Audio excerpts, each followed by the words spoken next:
오늘 말씀은 누가복음 21장 20절에서 28절까지입니다. 누가복음 21장 20절에서 28절입니다. 누가복음 21장 20절에서 28절까지입니다. 제가 가지고 있는 신약 성경은 132쪽입니다.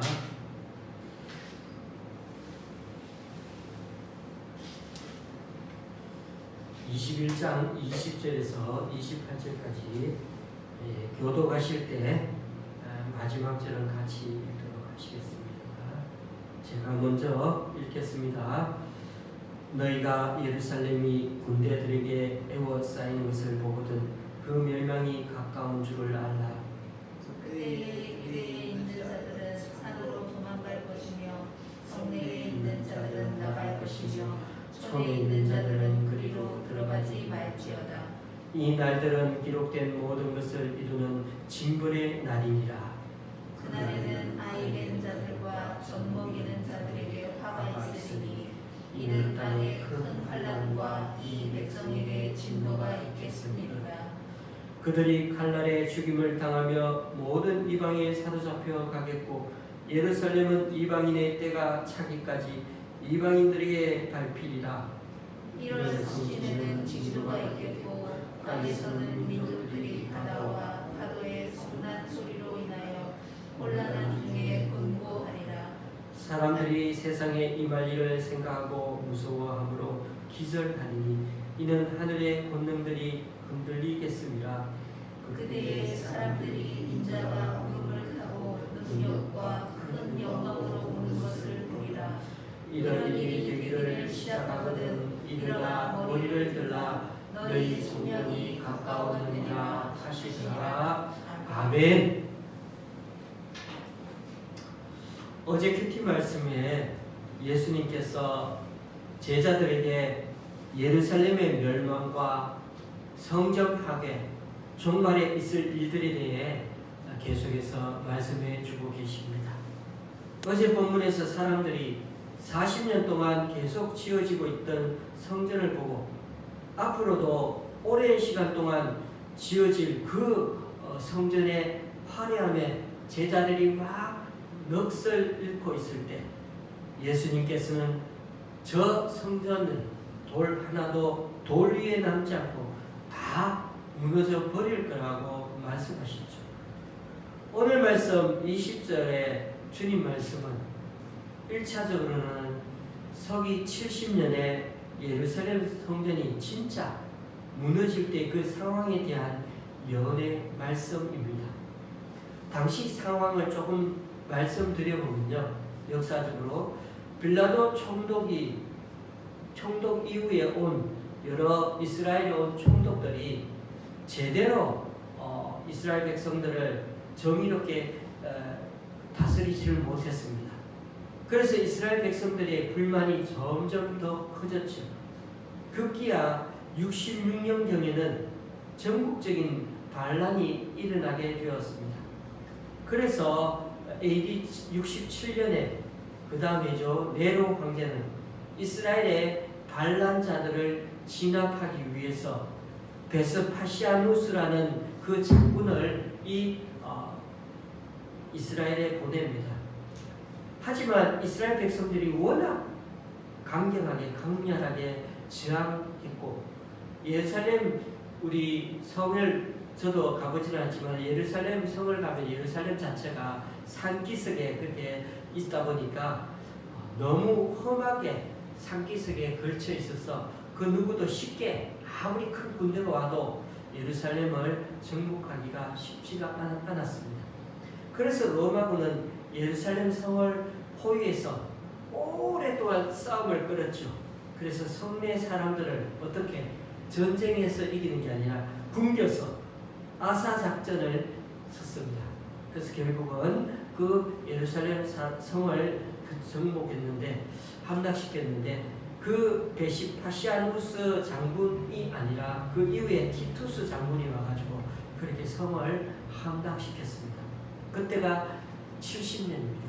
그러니까 한 3년 동안을 그렇게 전쟁을 그 성에 갇혀서 공격을 하고 그랬던 거죠. 예루살렘과 성전이 로마 군대에 무너지기까지 유대인들은 로마 군대와 그렇게 그 3년뿐만 아니라 그 이전부터 치면은 7년 동안 결사항전하며 싸웠지만은 당내 막강한 군사력을 자랑하는 로마 제국을 상대로 결코 이길 수는 없었습니다. 그 싸움의 결과는 정말 처참해서 말로 하기 어려울 정도입니다.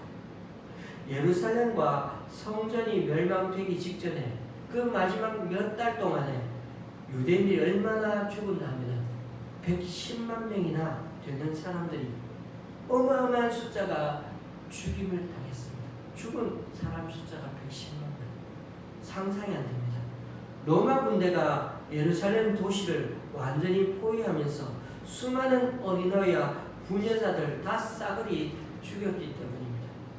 인류 역사상 전쟁 가운데 요 몇 달 사이에 110만 명이나 되는 사람을 죽인 전쟁은 역사 이래로 없습니다. 우리나라 6.25 전쟁이 3년 동안 군인과 민간인 합쳐서 죽은 사람들이 100만 명 정도 죽었다고 추산을 합니다. 우리나라에도 엄청난 피해를 받지만 3년 동안 죽은 사람들이 그렇다는 겁니다. 그때 그래도 6.25 전쟁 때는 폭탄 같은 대량 살상 무기가 있어서 그렇게 많이 죽었다고 하지만 로마 당시 전쟁에 그런 게 없는데도 그만큼 많이 죽었다는 것과 당시 유대인 인구가 얼마 안 됐어요. 그런데도 110만 명이 죽었다는 건 거의 인구 2분의 1 정도 아니면 3분의 1 정도가 죽었다고 생각하면 될 정도로 어마어마한 숫자의 사람들이 몇 달 사이에 다 죽은 겁니다. 얼마나 처참하냐. 그래서 22절을 보면 이 날들은 기록된 모든 것을 이루는 징벌의 날이라고 말씀하고 있습니다. 정말 종말에 온 것 같은 심판 날이라고 해도 과하지 않을 정도의 엄청난 이스라엘 예루살렘의 멸망이었습니다. 그렇습니다. 하나님의 징벌은 얼마나 무시무시한지 당신의 그 사랑하는 백성에게 내리는 징벌 또한 무섭기 짝이 없었습니다. 그러나 이러한 처참한 전쟁의 환난 중에서 주님의 말씀을 따라 예루살렘이 로마 군대에 의해 포위되기 전에 미리 그곳을 빠져나가 도망간 사람들은 살아남을 수가 있었습니다. 22절에 그렇지 않습니까? 그때 유대에 있는 자들은 산으로 도망갈 것이며 성내에 있는 자들은 나갈 것이며 촌에 있는 자들은 그리로 들어가지 말지어다. 예루살렘이 함락되고 난 후에도 일부의 사람들은 들로 산으로 도망간 사람들도 있었습니다. 그러나 거기 가서도 끝까지 로마군에 대항해가지고 항전한 사람들도 있었습니다. 대부분 강한 그 로마 군대에 의해서 그렇게 항전한 사람들은 다 진압되었지만 그래도 마지막까지 3년 동안 그 이후에 끝까지 남아서 그렇게 결사항전한 곳이 있는데 그것이 마사다 요새라는 곳입니다.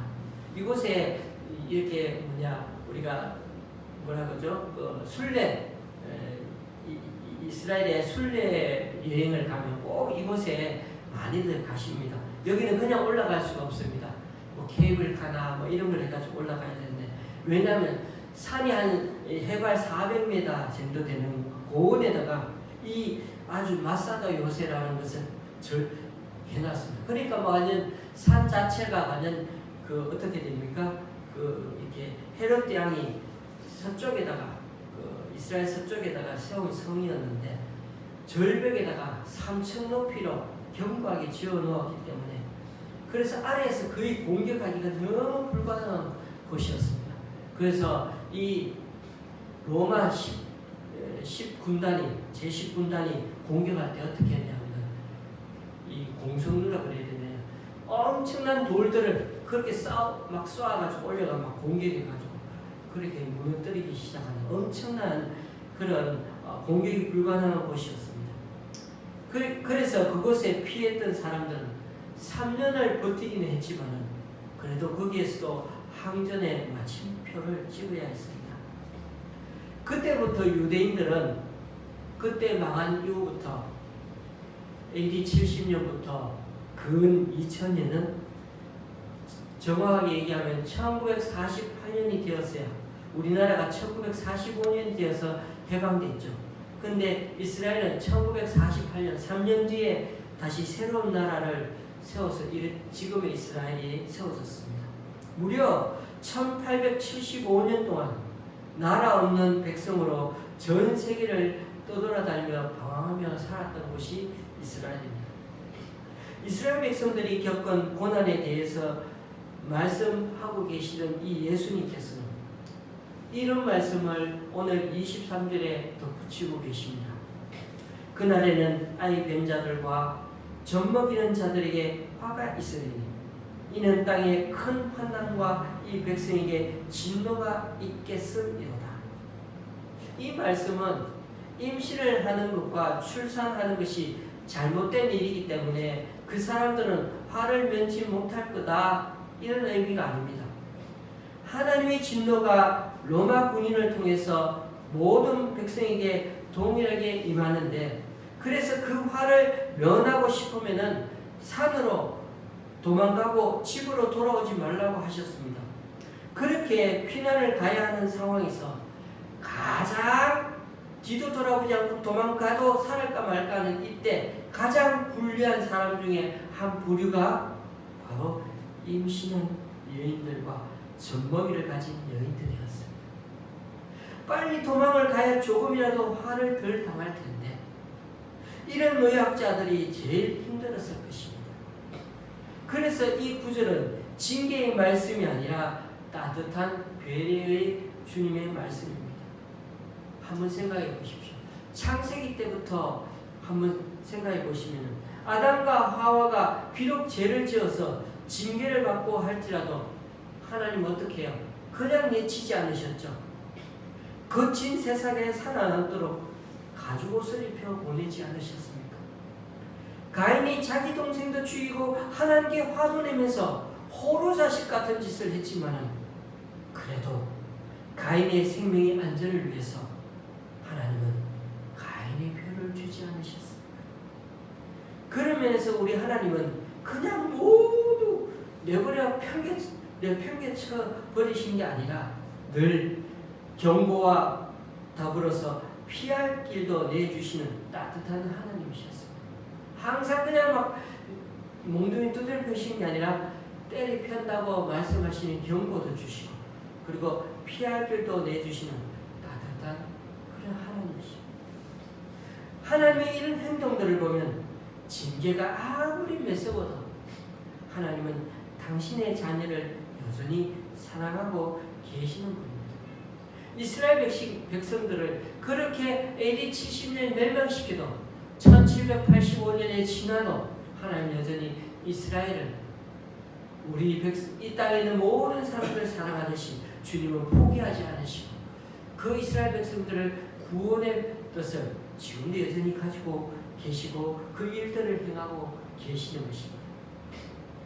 그런데 오늘 말씀은 예수님이 곧 임박한 예루살렘의 멸망을 예언하신 말씀이기도 하지만은 그 당시로 보면은 아주 먼 미래에 주님의 다시 오심에 대한 예언도 여기에 포함되고 있습니다. 예수님은 30년 초에 AD 30년 정도에 그때 살아계셨는데 그때 예언하시면서 언제 예언하셨냐면 70년대에 일어날 일을 예루살렘이 70년에 멸망했으니까 40년 뒤에 쯤 되는 일들을 맞이하게 되는 예언들 지금 하고 계시는 것입니다. 그리고 정확하게 로마 군대에 의해 유대는 2000년 동안 이 세상에 나라가 없이 지냈습니다. 그 40년 뒤에 망한 이후부터 지금 생각해보면 예수님의 당시 그 말씀이 얼마나 임박한 경고의 메시지인지 모릅니다. 40년 뒤면은 그런 일들이 있었습니다. 그런데 오늘 말씀 잘 들어보시면요. 이 말씀만 아니라 또 경고해 주시는 말씀이 있는데 그 말씀은 지금 2000년 넘게 지금 경고해 주시는 말씀이에요. 유대 땅에 과거에 있었던 일을 다시금 되새기게 해주는 것으로 끝나버리는 것이 아니라 그 2000년 전에 봐라 내가 40년 뒤에 일어날 그 예언에 해가지고 이 이스라엘이 멸망하지 않았니? 너희들도 정신 차려 이렇게 말씀하고 끝난다면 그러면 사실 우리는 유대 나라의 역사서를 공부하고 역사만 배우다가 교훈만 받고 끝날 것입니다. 그 과거의 역사에 대한 교훈을 그걸로 삼는 책이 바로 이 성경책이 되는 거죠. 그런데 오늘 본문 말씀을 잘 읽어보면 예수님의 말씀은 예루살렘의 멸망만 예언한 게 아니라는 데 있습니다. 또 다른 미래에 다가올 심판에 대한 경고의 메시지도 들어있다는 것입니다. 예수님은 곧 다가올 예수님 멸망만 보시고 계신 게 아니라 언제요? 2000년 전에. 그때 주님은 40년 뒤에 이 말씀을 그 보고 얘기하시는 것만 아니라 지금 이 시대처럼 2000년이 훨씬 더 지난 이후에 일어날 정말 그 심판까지도 아주 먼 미래를 눈앞에 보시듯이 주님은 2000년 전에 그렇게 보시면서 오늘 말씀을 우리에게 하시고 계시고 있다는 것입니다. 그러니까 예루살렘 멸망도 말씀하시면서도 딱 언제라고 말씀하시진 않고 이 지구 위에 정말 하나님의 최후 심판에 대한 메시지까지 전하고 계시다는 것입니다. 그런 두 가지의 심판을 이중적으로 전하고 있기에 우리가 잘 이해하며 들어야 한다는 것입니다. 그런 점에서 성경 말씀은 그냥 역사서가 아니라 하나님의 계시의 말씀인 것입니다. 20절 너희가 예루살렘이 군대들에게 에워싸이는 것을 보거든 그 멸망이 가까운 줄을 알라. 그러니까 이 말씀은 분명 예수님이 40년 뒤를 보시며 말씀하신 게 맞습니다. 그럼에도 예수님은 어떻게 해요? 수천 년 뒤에도 아시는 예시력이 있으신 분이십니다. 너희들이 지금 예루살렘이 군대에 쌓여 있는 것을 보고도 멸망이 가까운 줄 알라고 하는 것처럼 너희들이 지금 그 예루살렘이 멸망한 것을 역사서로 보고 또 성경을 봤지. 2000년이 지났지만 그 말씀이 언젠가는 반드시 종말의 시기가 올 거라는 것을 다시 한번 말씀하시는 것입니다. 지금의 우리 시대인지 아니면 그 이후 종말의 어느 시기를 보시면서 이 말씀을 이중적으로 하고 계시다는 것을 생각해야 한다는 것입니다. 그렇게 성경을 읽어야 현재 이 시대를 우리가 살아가는데도 우리가 그렇게 살아가는데도 이 말씀이 어떻게 우리에게 적용되고 들리기 시작합니다. 그리고 어떻습니까? 좀 긴장이 되지 않습니까? 아직 이루어지지 않은 미래가 2000년에도 곧 다가올 거라고 하고 전부 다 아멘 주 예수여 그러면서 얼마나 많은 우리 믿음의 선진들이 기다리면서 그 긴장하면서 살았습니까?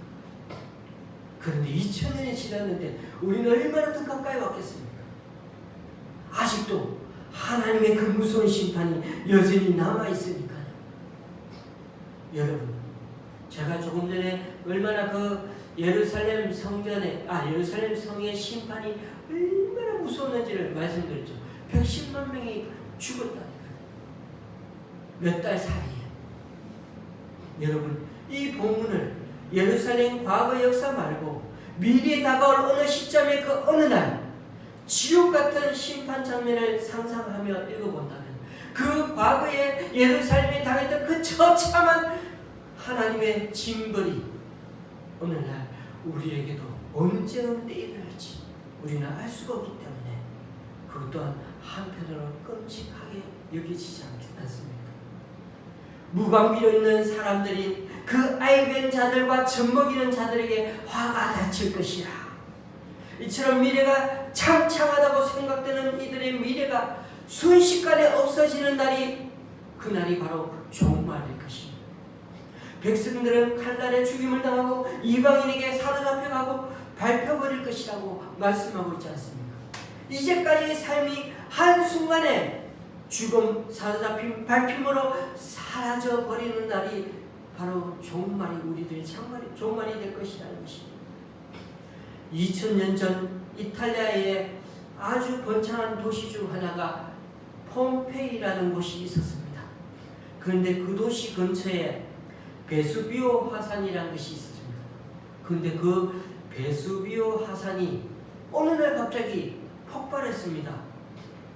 그래서 화산이 폭발했네. 그리고 사람들이 저렇게 그러다가 근데 그 사람들이 순식간에 그러다가 다 죽었어요.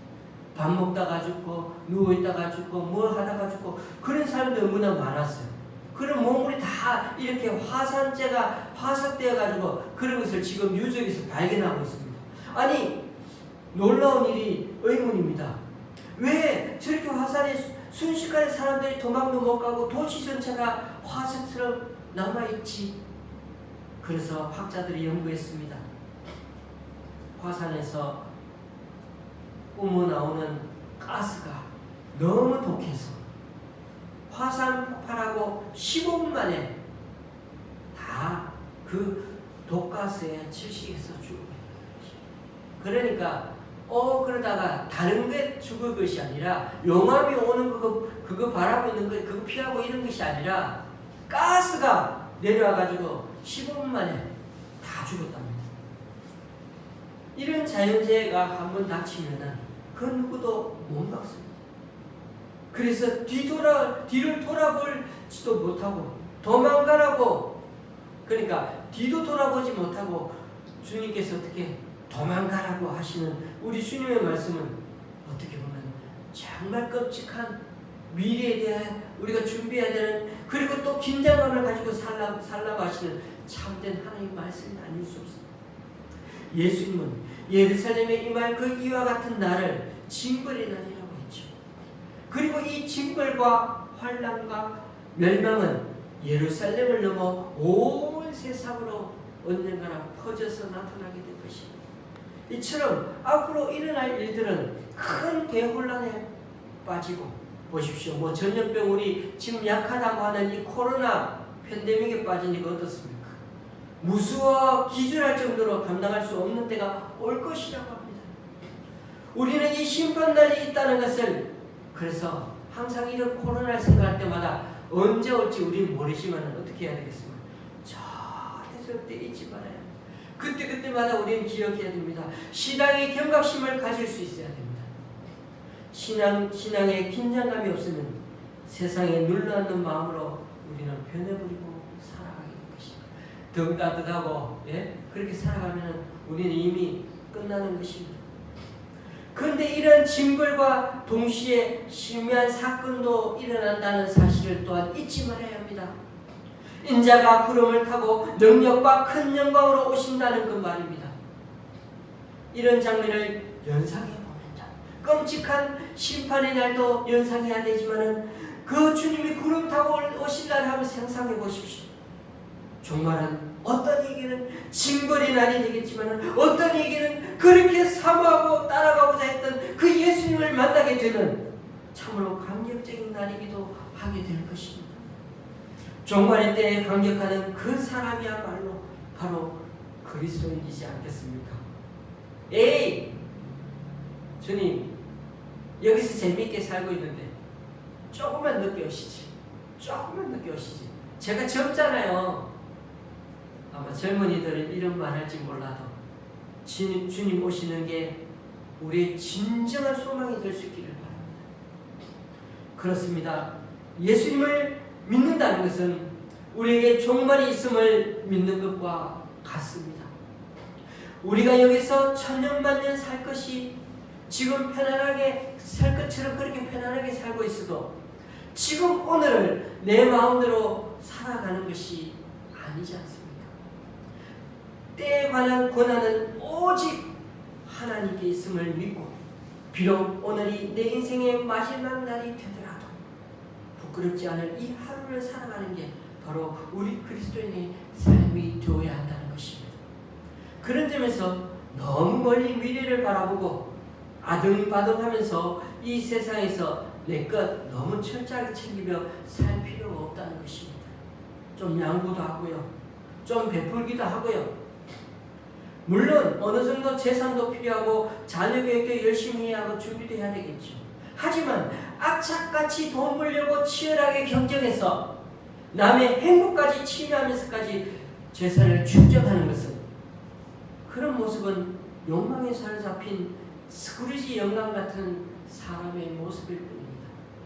세상의 심판날에 빨리 도망가야 하는데 나중엔 남겨놓은 게 아까워서 뒤를 돌아보는 롯의 처와 같은 사람이 될 수 있을까 두렵기 때문입니다. 여러분, 우리가 한 세상에 살지만은 그 어떤 환난과 유혹에 닥치면서 우리는 둘 중에 하나를 선택하면서 나눠지는 날이 언젠가는 찾아오게 될 것입니다. 그럴 때 어떤 시대 어떤 상황이 처하더라도 우리는 영원하신 주님의 말씀을 선택하며 따라가면 됩니다. 어떤 이에게는 심판의 날이 되겠지만 어떤 이에게는 바로 주님을 고대하는 자에게는 기쁨의 날이 될 것이기 때문입니다. 그래서 우리는 겉으로 보면은 주님의 말씀을 따라가는 삶이 사실 그런 길이 더 외롭고 더 힘들고 고생길 같아요. 주님, 우리가 그거 왜 먹을까요? 아는데도 힘들잖아요. 고통스럽잖아요. 그렇습니다.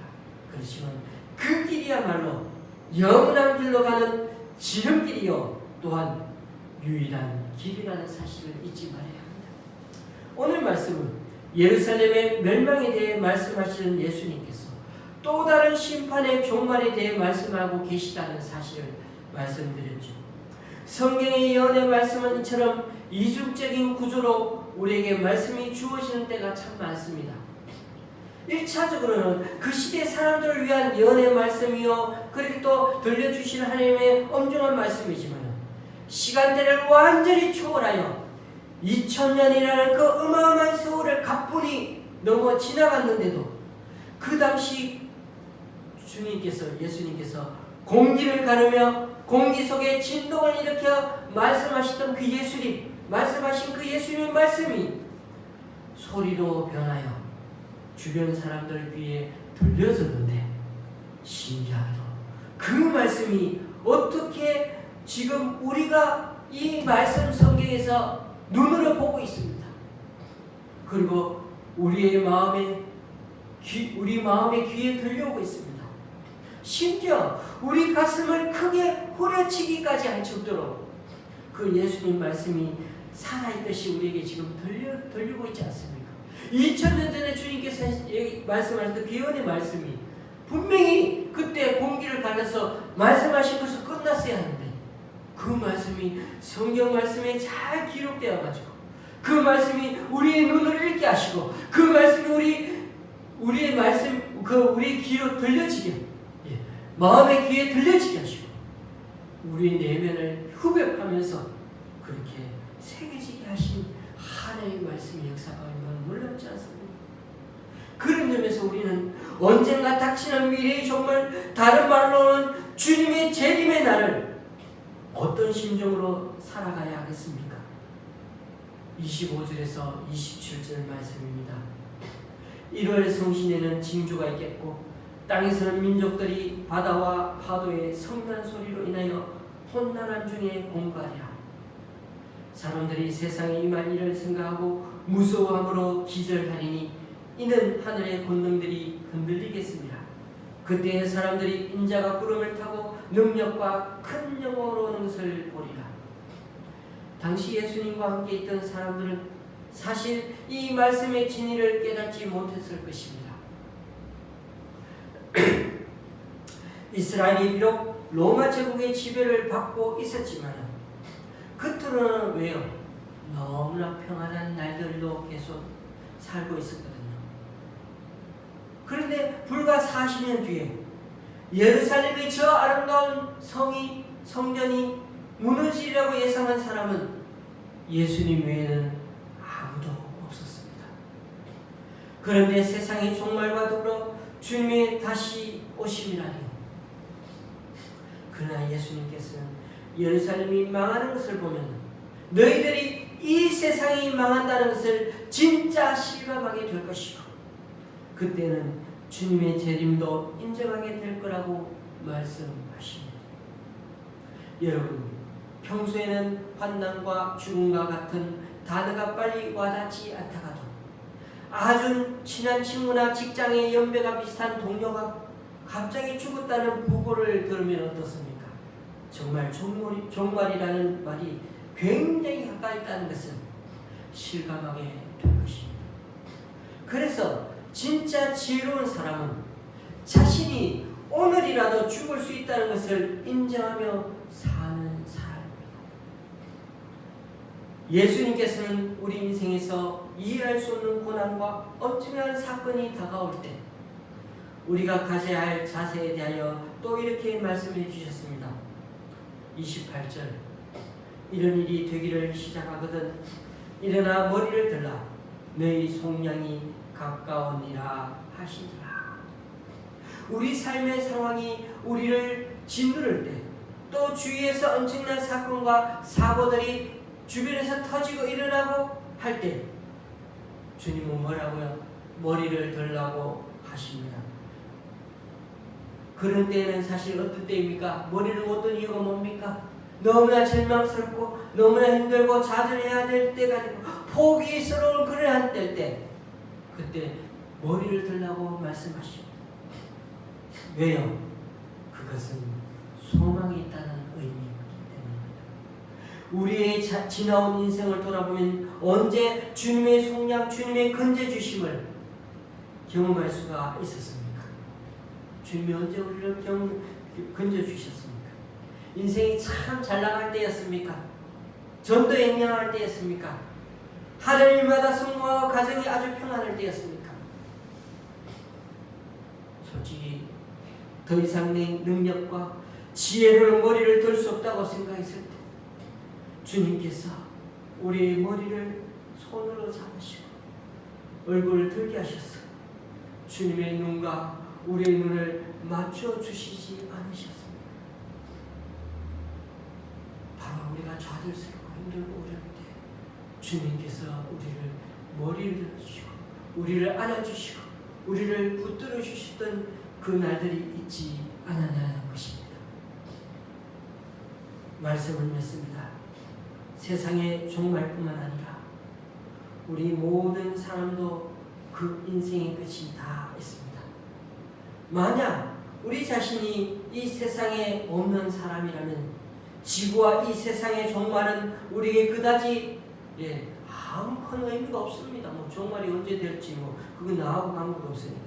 그러나 문제는 우리가 살아있는 동안 세상에 종말이 있을 것인가 하는 것은 굉장히 우리의 관심사여 우리에게 가장 중요한 문제 중에 하나일 것입니다. 만약 우리가 살고 있는 지금 이때가 세상의 종말로부터 멀지 않은 때라고 한다면 우리는 좀 더 긴장하고 정신 바짝 차리고 살 수밖에 없을 것입니다. 그때의 사람들이 인자가 구름을 타고 능력과 큰 영광으로 오는 것을 보리라. 그렇습니다. 이 말씀 막 귀가 솔깃하게 들릴 것입니다. 언제인지 알 수 없지만 우리가 이 땅에서 마지막 숨을 쉬게 되는 날이 점점 다가오고 있습니다. 그때는 우리에게 심판의 날인지 아니면 다시 주님을 만나는 참으로 기쁜 날인지 우리에게는 참으로 중요한 날입니다. 주님은 이 땅에 심판이 임박하면 이 세상 중심에 남아있지 말고 남아있으려고 하지 말고 신속하게 벗어나서 도망가야 한다고 말씀하십니다. 이 타락한 도시에 남아서 변질된 종교에 동화되고 있으면 안 되기 때문이죠. 그래서 소돔과 고모라를 탈출하라고 했죠. 우리는 과거의 교훈을 통해서 소돔과 고모라의 심판, 홍수 심판, 그리고 예루살렘의 멸망을 통해서 다가올 종말 심판에는 앞으로 더 이상은 너희가 이 교훈들을 보면서 다가올 종말 심판에는 절대 실패하지 말라고 끊임없이 과거에 있는 그 많은 실패와 그런 종말들을 통해서 주님은 끊임없이 경종을 울려주고 계십니다. 그러므로 오늘 말씀을 이중적인 말씀으로 들으면서 지금 우리 시대에 벌어지고 있는 여러 사태에 대해 우리는 어떻게 잘 분별할 수 있어야 되겠습니다. 지금은 어떤 때일까? 남의 일을 보면서 남이 누가 죽거나 사고당하고 여러 가지 상황들 보면서 또 천재지변이 여러 분 가운데서 일어나는 것들을 잘 살펴보면서 잘 관찰하면서 이제는 이러한 것들을 예사롭지 않게 여기면서 우리 자신에게 주시는 하나님의 경고 사인일 수도 있음을 믿고 더 이상 가식적인 신앙생활을 안일하지 말고 인자가 오시는 날까지 늘 주님을 더 잘 모시고 사는 우리들 자신이 정말 주님의 성전으로 살아가는 우리가 되었으면 참 좋겠습니다. 비록 우리가 주님 말씀대로 살다가 지치고 쓰러져도 우리 주님만은 반드시 우리의 머리를 다시금 들게 해 주십니다.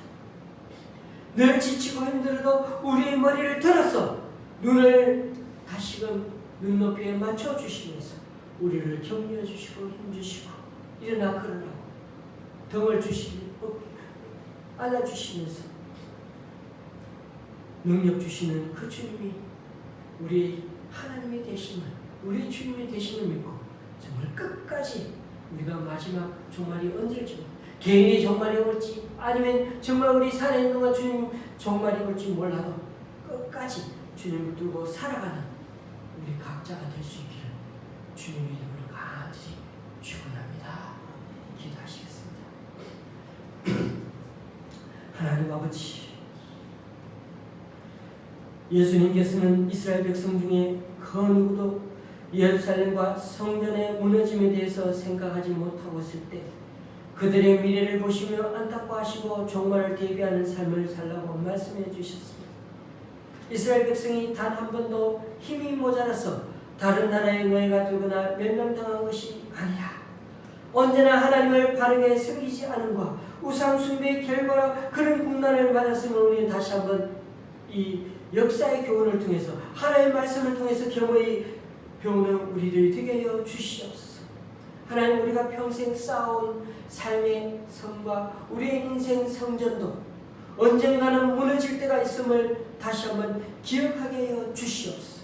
그날을 내가 정할 수도 없음을 늘 마음에 되새기게 하여 주시고 우리 각자의 삶이라는 그 성과 인생 성전이 하나님을 외면하다가 함락되는 일이 없게 하여 주시고 하나님과 다른 것을 경험하여 섬기다가 나중에 무너지는 인생이 되지 않도록 주님 긍휼히 주시옵소서. 세상이 아무리 우리를 짓누르는 것 같아도 우리를 머리를 들게 해주시는 주님이 계시기에 끝까지 신실하게 주님을 붙들고 살아가는 우리들 되게 하여 주시옵소서. 그래서 오늘 하루도 우리의 힘이 되신 그 하나님 때문에 코로나19도 이기고 우리를 함몰시키려고 하는 것으로부터도 늘 승리하며 살아가는 우리들 인생이 될 수 있도록 주님 이끌어 주시옵소서. 예수님의 이름으로 간절히 기도드리옵나이다. 아멘.